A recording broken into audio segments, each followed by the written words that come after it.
Hey there mga my loves Aquarius! Thank you so much for always staying here with me in this channel, babe. So bago tayo mag-start no, ng inyong reading, no, yun nga no, ating content is ating aalamin kung ano ba itong mga pagbabago at mga biyayang paparating sa inyo, Aquarius. No? Pero before that, let me just greet muna ang lahat ng hi and hello there everyone. Ako po si Yan. Welcome tuloy sa mga bagong viewers. Sana magstay kayo here together with me pabalik-balik na mga subscribers. No, thank you po sa inyong lahat. So yun nga, na bago rin po tayo mag-start, kung hindi nyo pa alam, meron pa po tayong other channel. Ang link po niyan ay nasa ating description box. Kaya kung hindi pa kayo nakatambay dyan at sa mga nandiyan na, thank you so much, no? Pwede nyo pong i-check out yung link na yan, no? At madadirect rin kayo doon sa mismong channel. Ang name ng channel ay Dalnim, which means Goddess of the Moon in Korean. So yeah, let's go ahead and check these messages right here, Aquarius. Archangel Michael, thank you so much, together with the angels of guides and ancestors of Aquarius. Can you please show me what are these changes and blessings coming towards Aquarius, please? Changes and blessings for Aquarius. Wala tayong gender dito, babae, lalaki, LGBT, lahat po kayo welcome. Pwede rin po magkapalit-palit yung roles if you want, since this is general reading. And syempre at the end of the day, palagi po kayong may free will na malaya nyong gamitin anytime, anywhere. Kung may cross-watchers or kung merong Aquarius sa kanilang natal or birth chart, pwede din po kayo, basta kayong lahat, just take how this resonates. Okay, let us.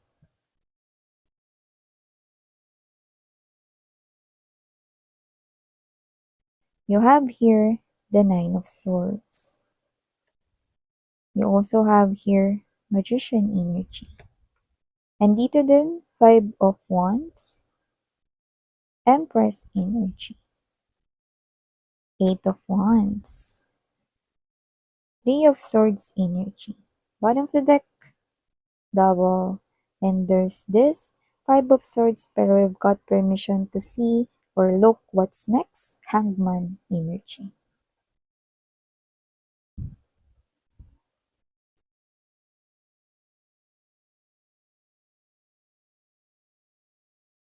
So, Aquarius, no, nakikita ko rito, no, na isa sa maaring pagbabago na mangyari rito, no, is posibleng, ewan ko hindi to para sa lahat, pero meron ditong nag-aalala na mukhang mother figure or father figure.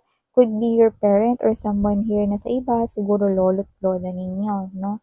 So, nakita ko dito na posibleng meron ka ritong sinisimulan, no? Pwedeng related sa'yo ritong dreams or pangarap, no? Or bagay rito na parang bago pa lang sa'yo, no? Ganong klase ng energy. Na parang ito yung first time na gagawin mo ito, no? So, parang nagwo-worry dito itong parent mo na to, or itong lolo't lola mo rito, no? So, whoever this energy is, no? Parang may energy siya rito ng helpless siya at the moment. Parang wala siyang magawa to help you. Parang ganong klase ng energy. Pero, parang siya to, no, na pinapadalhan ka niya rito, na parang nakita tayo rito ng maraming palaso, no. Here, ito ay prayers, no, na magawa mo ng maayos ano man yung gagawin mo, no, or kung ano man yung balak mo ditong gawin, no, this person is really praying, hoping na maging successful ka dyan, no? So for some reason, this person here could be seeing you like a baby, okay? Not someone who is helpless, ha? But someone here na parang para sa kanya, no? Baby ka pa rin. Yan, no? So maybe this is someone here close to you or baka close kayo nito, no? Mom mo man to or dad mo man to, no? Or your lolo't lola. Yan. Kasi it also means that there's also trouble right here. So, pwedeng malayo ka sa kanila, no? That's why they feel helpless, no? But they're sending you a lot of support through prayers. And also, nakita ko rin dito na communications, makipag-communicate ka rin sa kanila 'no, from time to time 'no or dalasan mo. Kasi nag-aalala sila sa'yo, lalo na kung malayo ka sa kanila. So 'yan, nakikita ko rito mga babes na parang eto kasing nangyayari na 'to 'no is, ang ginagawa mo rito is you're changing here something or making something here better. Maybe related with your life, maybe you're making your livelihood better, 'yan 'no. Or maybe yun nga sa iba, this is the first time that you're gonna do this 'no, might be first business, might be first na parang first na parang mapapalayo ka sa kanila kinda thing 'no. Pero, nakikita ko rito na kung ano man 'to, okay, positivity na outcome 'no, yung nakikita natin dito. So, okay, keep moving forward, okay, because I do see that there's success in whatever it is that you're doing 'no, and success do not come quickly naman. So, you need to be patient 'no. It's like planting a seed, before yan bago maging tree. Before, bago. Redundant. So, yun nga mga babes, 'no. Maliban diyan nakikita ko rin dito 'no, that there is someone here na posibleng, hmm, actually hindi ko kayo nakukuha rito na magkaaway kayo 'no. Actually lumalabas pa nga rito na parang ilang beses ka na rin natulungan ng tao na 'to 'no. Iba-iba naman yun, puwedeng tulong na maaaring 'pag humihingi ka ng pabor sa kanya 'no, ginagawa niya or binibigay niya 'no, parang, puwedeng malapit siya sa buhay mo o yung iba sa inyo siguro close kayo, yung nakita ko rito 'no. Pero nakikita ko rito mga babes 'no, that there could be some kind of change na mangyari rito 'no, kasi you might make this person here feel uncomfortable, 'yan 'no. At puwedeng hindi ka maging aware about the situation, 'yan. So, ganito yung nakikita ko rito. Kasi hindi ko nakikita rito na nakaaway siya, eh. Actually nakikita ko nga rito parang, malapit pa nga kayo. So, baka friend mo siya or puwedeng like a family to you o yung iba siguro family or relatives ninyo 'no. Parang nakikita ko dito, you're gonna ask for this person here 'no, ng isang pabor. And sa nakikita ko rito, gusto niya sanang magsabi ng no or gusto ka sana niyang tanggihan, but instead of saying no to you, he will eventually agree to whatever it is that you will ask. Yan, no? So, bakit ganon? It's so easy. Kasi ayaw kanyang ma-offend. Pero, alam mo yung energy niya, kung ano yung hihingin mong pabor sa kanya, it looks like this is something here na, alam mo yung parang energy na, I'm getting that word, adjust. So parang dito, ikaw yung manghihingi ng pabor sa kanya, pero siya yung mag-a-adjust rito. And it looks like this is something here na hindi yung biglaan. Parang matagal siyang mag-a-adjust just because of your favor. Ayan hindi ko kayo pinapakonsensya mga babes Pero kasi itong person na 'to really wants to turn down that favor na hihingin mo, kasi alam niya right off the bat na magiging uncomfortable siya because of that favor, okay? Parang yung hihingin mo sa kanya, tingin mo it's not too much, pero para sa kanya too much na yun. Kasi maaapektuhan siya ron 'no, in some way, 'yan 'no. So, yung nakikita ko rito. So, kung ano man 'yan, isipin ninyo na baka meron kayong pabor dito na maapektuhan siya ng medyo matagal-tagal 'no, at parang it will require that person na mag-adjust kahit hindi naman talaga siya yung dapat na mag-adjust for that situation, 'yan. I'm seeing someone here na parang magmamaganda or nagmamagandang loob 'no, pero dito alam niya na hindi siya magiging komportable, pero maaaring alam mo 'yun 'no, um mag-yes pa rin siya sa hihingin mong pabor. So, para siguro alam mo lang rin kung ano talaga yung kanya ritong nararamdaman 'no, kasi, nakikita ko rito na 'pag Ang isa sa mga hint na pwede mong tingnan is after mong hingin yung favor, possible na hindi kaagad siya makapagsalita. Kasi nag-iisip yun eh. Iniisip niya kung anong sasabihin niya, pero right off the bat, alam niya na magiging uncomfortable siya sa hihingin mong pabor. Kasi ganito yun eh, hindi lang 'to basta manghihiram ka ng pera if ever yun man yung role. Kasi 'pag nanghiram ng pera, oh, eto na, tapos na agad yung transaksyon. Dito parang yung hihingin mong pabor parang pangmatagalan, na parang ayaw niya sanang ibigay pero ayaw niya rin namang ma-offend ka.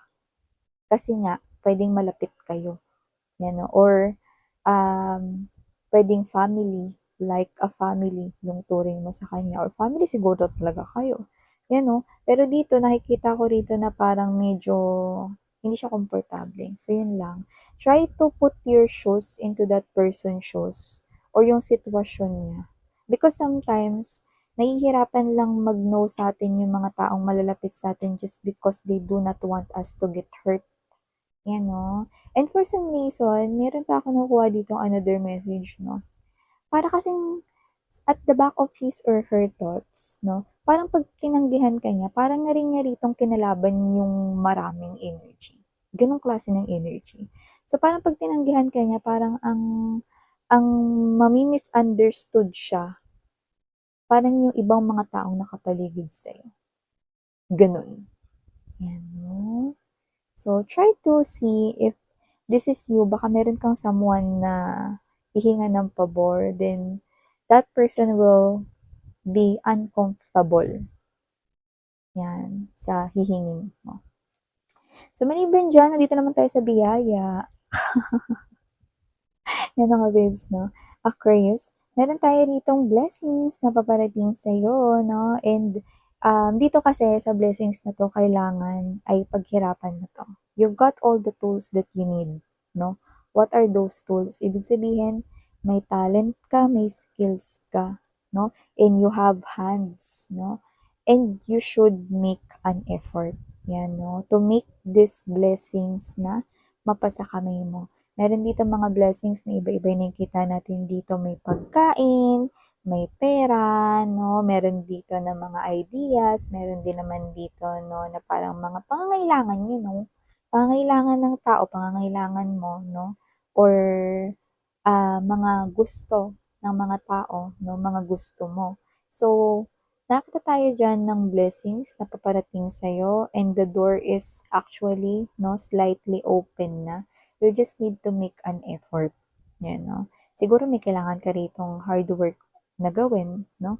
So, kailangan mo rito siguro i-embody yung energy na kailangan hindi ka maging lazy or tamad. Or pag inoperan ka rito ng task or trabaho, don't say no, no? I-accept mo yun, no? Kasi may kapalit yun. Laging positive yung nakikita kong kapalit ng mga gagawin mo ritong hard work. Yan, no? Or bibigyan mo ng effort. Yan, no? So, kunwari, no? Nakita ko rito na maaring utusin ka or sabihin sa'yo ng boss mo na, ikaw na lang yung mag-asikaso nito. Yan, no? So, don't say no, no? If you do not know how to do it, then probably pwede kang magtanong sa kanya or magtanong ka sa ibang nakakaalam ng trabaho na yon. Okay? Kasi at the end of the day, magbe-benefit kasi ron ikaw. Okay? Kasi nakikita ko rito na probably gagawin mo din yun someday. Paano kung tinetest ka lang pala ng boss mo rito, 'di ba? Pero nakikita niya pala yung potential mo. Okay? Maybe, 'di ba? After ilang months, ilipat ka niya sa department kung saan mo talaga gusto, 'di ba? Or what if that positive outcome is something bigger than that, no? What if itaas niya or i-promote niya yung posisyon mo sa susunod na higher or mas mataas na posisyon, 'di ba? So whatever that is, take the challenge and do not be afraid, no? Na maging confident dito na gawin yung bagay na yan. Because the magician is you have all the tools that you need in order for you to attract the blessings that you want. You want that blessings to have foods on the table, that kind of ulam you really want, no? If you want to have lobster for dinner, you can have that. Okay? Blessings. Okay? If you want to buy things right here from Divisoria to branded items right here and even to luxurious things or Chanel, Gucci, you want that? Hmm? Tory Burch, lahat na? You can have that. Everything right here is upgrading, but you need to show. Okay? You need to show right here how much you want it. And that is by means of taking it, accepting it, even though it's challenging and difficult for you. Yan. So, another blessing na nakita ko dito, na ito talaga meron kang makakaaway dito, no? Pero possible na mag-turn out na maging friends kayo niyan. Siguro at first, maaring mag-get into your nerves mo siya. This is the energy here of someone brand new. But this is something here na blessing dito kasi nakikita ko kayo rito magiging friendships kayo. Magiging kasangga mo siya. Okay? So at first, no, maaring siguro napakitaan ka niya rito ng kasungitan, supladuhan, supladahan, or something here na parang will make you feel na parang dislike ka niya, pero nakikita ko rito na magiging friend rin kayong dalawa. Okay? So, nakikita ko siya blessing kasi nakikita ko siya na magiging kaibigan mo, okay, through thick and thin. Isa sa mga worth it na i-add mo sa yung mga circle of true friends. Yan. So, another message that I'm picking up right here, lalo na kung ikaw ito no, nasaktan ng iyo ritong ex dahil meron siyang ipinangako sa yung hindi niya tinupad. Ano man yan, ikaw nakakaalam yan.